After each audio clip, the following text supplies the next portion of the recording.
On croit souvent qu'il faut une grosse liste d'abonnés pour vendre, des centaines, voire des milliers d'inscrits. Mais tu sais quoi? Lorraine a lancé son programme et en 10 jours, elle a fait près de 16 000 euros avec une liste de contacts fraîche et des abonnés récents. Alors comment elle a fait? Qu'est-ce qui a marché? C'est ce qu'on va voir ensemble dans cet épisode. Tu vas comprendre comment une séquence d'emails bien pensée peut générer des ventes même sans avoir une grosse liste, les 5 étapes clés d'une séquence mail efficace et comment adapter cette méthode à ton propre business, même si tu débutes. Bienvenue dans Mission Emailing, le podcast où on apprend à faire de l'email une arme secrète pour son business. Moi, c'est Phyllis, consultante et formatrice en emailing. Après plusieurs années à travailler comme responsable communication et à accompagner les entrepreneurs, je me suis spécialisée dans un canal sous-estimé mais ultra puissant, l'emailing. Si tu veux des stratégies concrètes, des astuces simples à appliquer, des partages d'expérience et une bonne dose de motivation, tu es au bon endroit. Alors installe-toi bien et c'est parti pour l'épisode du jour. Laisse-moi te parler de Lorraine, coach business et grande adepte d'Instagram. Pendant longtemps, elle pensait que tout se jouait sur ce réseau, qu'elle maîtrise comme personne, je l'avoue. Publier des posts, faire des stories, faire des lives, écrire des légendes vraiment avec de l'impact, publier des réels avec les bonnes vidéos, les bons visuels, les bons filtres, etc. Ça marchait, mais pas assez pour atteindre ses objectifs. Et donc, quand elle a lancé une nouvelle formation en ligne, elle a décidé de tenter quelque chose de nouveau, l'emailing. Pour la petite anecdote, Lorraine et moi, on se connaît. On est pratiquement des business entrepreneurs, des business friends entrepreneurs, pardon. Et je l'embête beaucoup avec l'emailing. Mais elle n'avait pas encore sauté le pas.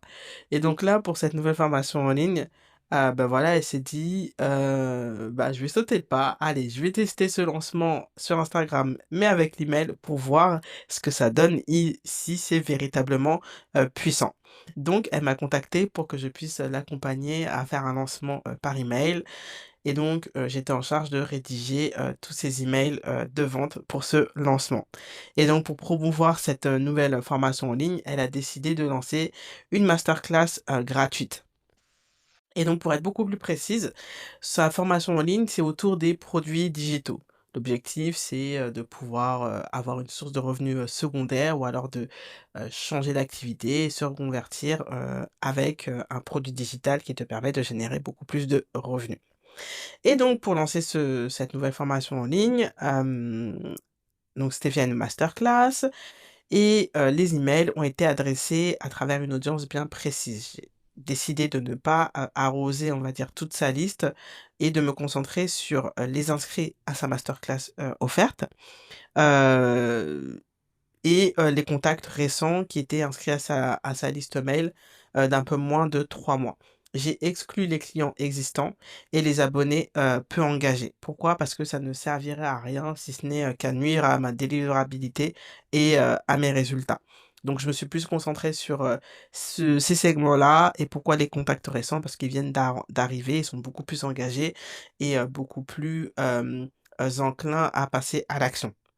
Résultat, elle visait 10 inscrites à sa formation. Au final, on en a eu 16. Sa formation, coûtait à l'époque 997 €, donc ce qui lui a fait à peu près, 15 590 € et quelques. Bon, j'arrondis à 16 000 € de chiffre d'affaires, dont 70 grâce aux emails, hein. On va quand même reconnaître qu'il y a eu des ventes via Instagram parce qu'elle a eu à faire, 1 ou 2 lives, je crois. Mais, le gros est, venu grâce aux emails. Donc, imagine que si elle n'aurait que misé sur Instagram, bah, elle n'aurait eu que 30 de son objectif et donc elle n'aurait pas atteint, son objectif. Donc ce qu'elle m'a dit à la fin: «Ah ouais, franchement non, l'email, c'est fort. Je pensais pas que ça pouvait être, aussi puissant». Et tout ça, ça a été possible donc grâce à une stratégie bien pensée que j'ai adaptée à son activité et bien évidemment aux problématiques de, sa cible. Et pour ce type de lancement, en fait, ça se passe en 3 étapes. D'abord, on a le pré-lancement où on éduque, on chauffe, on prépare les abonnés avec des contenus qui cassent les fausses croyances, qui créent des déclics, de la réflexion, et cetera et où on invite à, s'inscrire à la masterclass offerte. Ensuite, on a le moment, M, donc la masterclass où, bah, là, Lorraine délivre son speech, Elle adresse des points de douleur de sa cible et ensuite elle présente, sa solution qui est donc son offre. Et après on a le lancement. Donc c'est là où vraiment, tout se joue, on va dire encore plus que la masterclass. C'est là où on envoie les emails de vente pour promouvoir l'offre, les histoires, des témoignages pour convaincre. Et l'erreur que je vois souvent, c'est que beaucoup pensent que, quand on fait un lancement via une masterclass, la vente elle s'arrête après la masterclass. Genre on l'a fait, c'est bon, c'est terminé. Alors que non, c'est là que tout commence. Tu peux évidemment faire des ventes pendant la masterclass et c'est ce que je souhaite à tous. Pour, Lorraine, ça n'a pas été le cas et donc c'est à partir donc d'après la masterclass où là tout se joue, où là, c'est vraiment, les emails qui doivent faire le job pour, générer, des ventes. Et après, la partie lancement, c'est après le lancement où là, on peut se permettre d'aller relancer les non-acheteurs avec des emails un peu plus ciblés et une offre moins chère qu'on appelle un downsell. Le downsell n'est pas obligatoire, mais il est recommandé, surtout si tu, as vraiment été loin de ton objectif, du début. C'est ce que je peux recommander, mais si tu n'as pas de downsell ou si tu n'as pas envie de faire ta pure énergie, c'est OK, aussi, hein. Tu peux t'arrêter, après la phase lancement.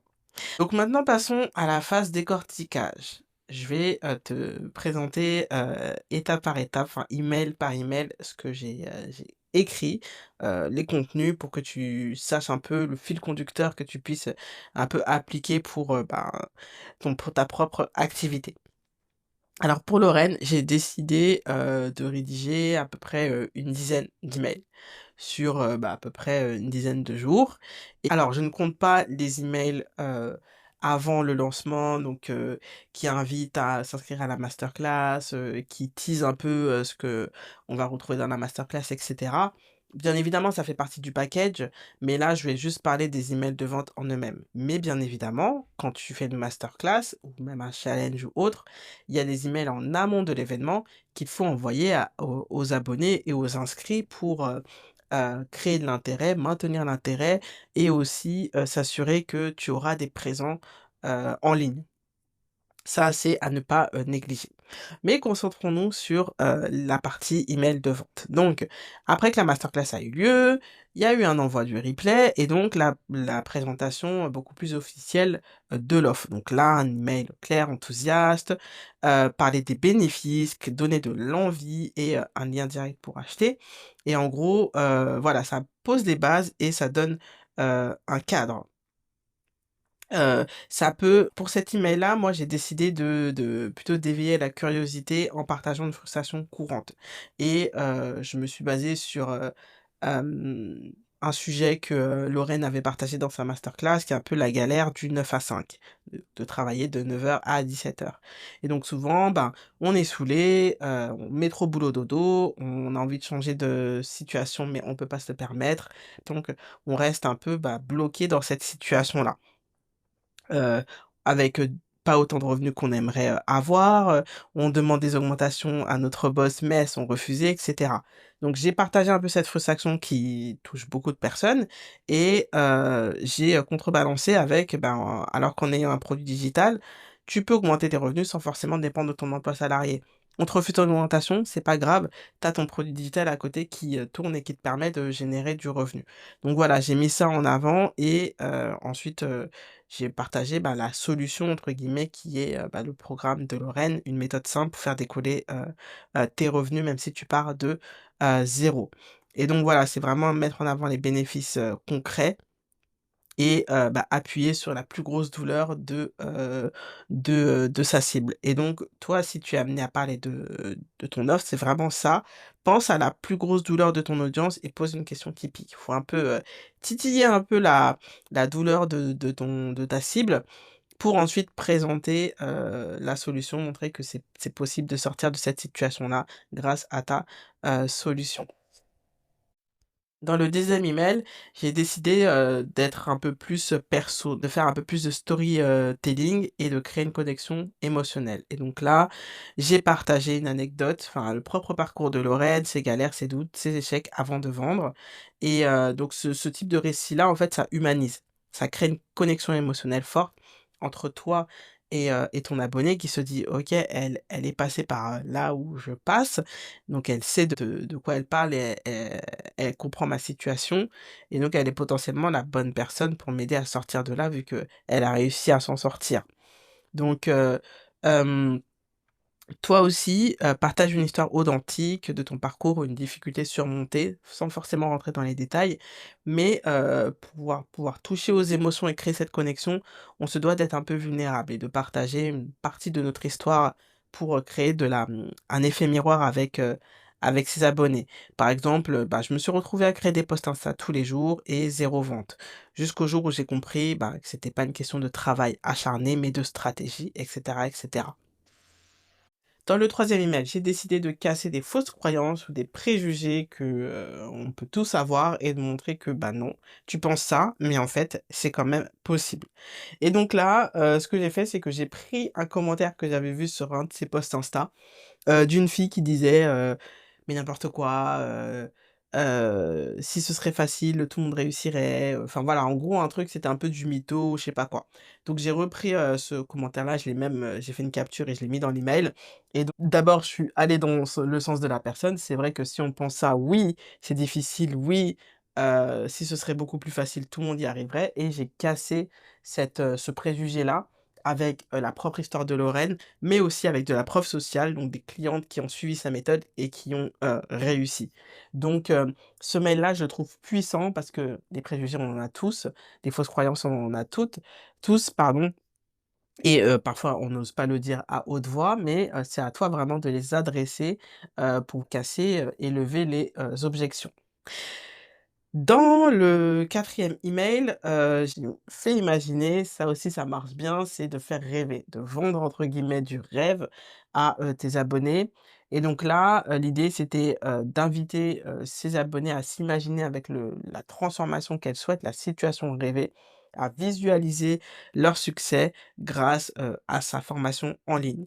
Donc ça c'est voué à donner de l'énergie, à motiver et bah, d'envie de passer à l'action et donc d'acheter, l'offre. Pour le cinquième email, je suis revenu sur un contenu un peu plus éducatif en pointant les erreurs fréquentes, qu'on fait en lançant son business par nous-mêmes en se disant: «Bah, j'ai pas besoin, d'être accompagné, j'ai pas besoin de suivre telle formation, je peux le faire moi-même».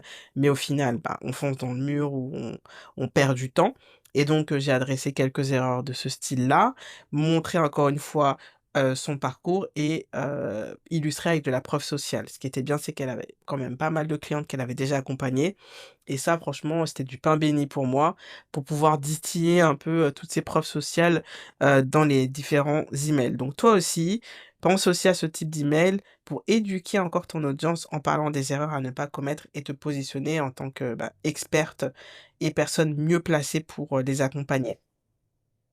Pour le sixième email, j'ai fait du FOMO.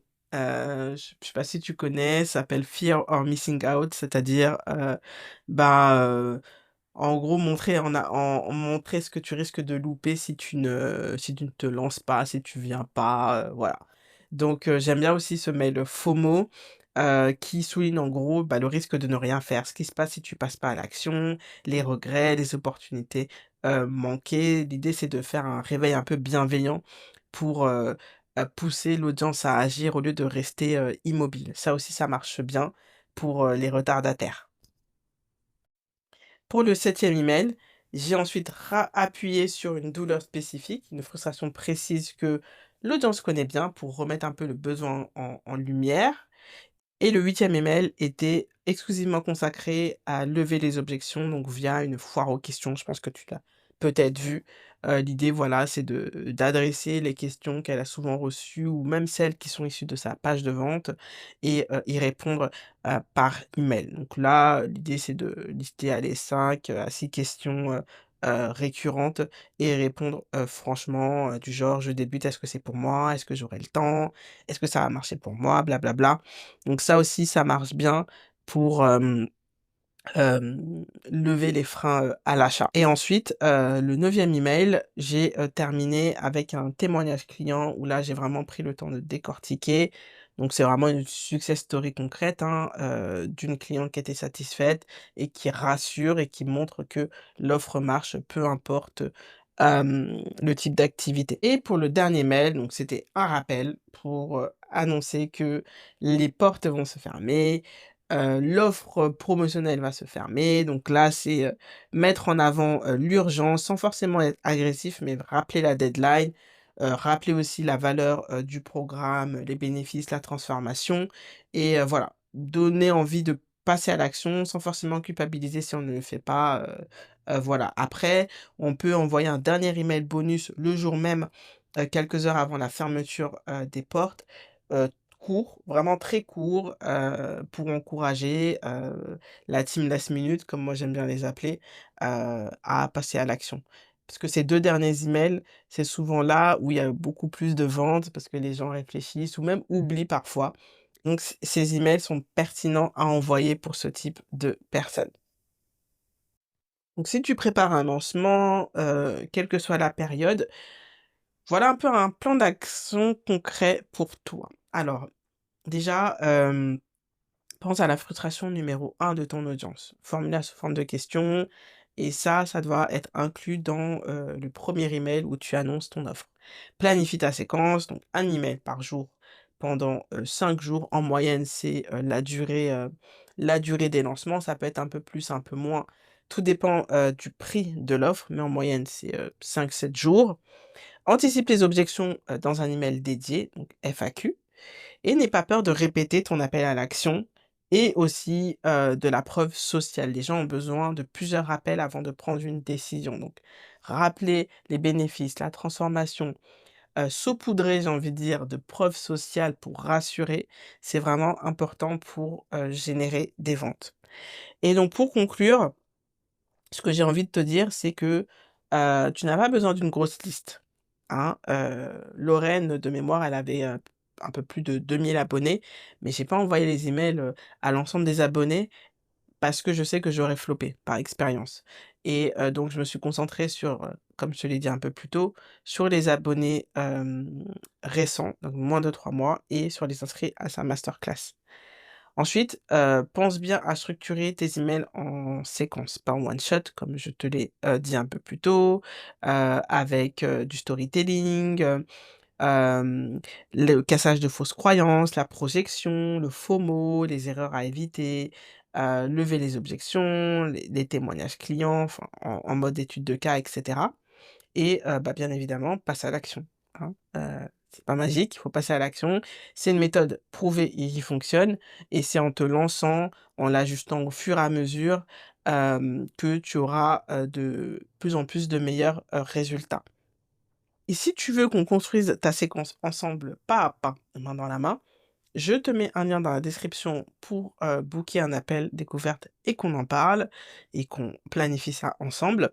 Et sinon, sache que j'organise un atelier, qui s'appelle Emailing Success, c'est le 24 juin et l'objectif c'est, de changer ta façon d'écrire des emails, que ce soit des emails de vente ou tes newsletters. On travaille pendant 2 heures sur, ton plan d'action, sur son déploiement aussi et je reste à tes côtés pendant encore 4 semaines pour, bah, la mise en place, tu pourras me soumettre tes emails, pour avoir mon avis, je te ferai mes retours et cetera. Et donc, tout ça, commence dès le 24 juin. Le lien, il est dans la description. Je t'invite à cliquer et à prendre ta place parce qu'elles sont, limitées. Et si cet épisode t'a plu, je t'invite à laisser 5 étoiles, à laisser un avis sur ce que je viens de dire dans cet épisode. Ça va m'aider énormément et ça aide aussi le podcast à se faire connaître. Et je te dis à très vite dans le prochain épisode.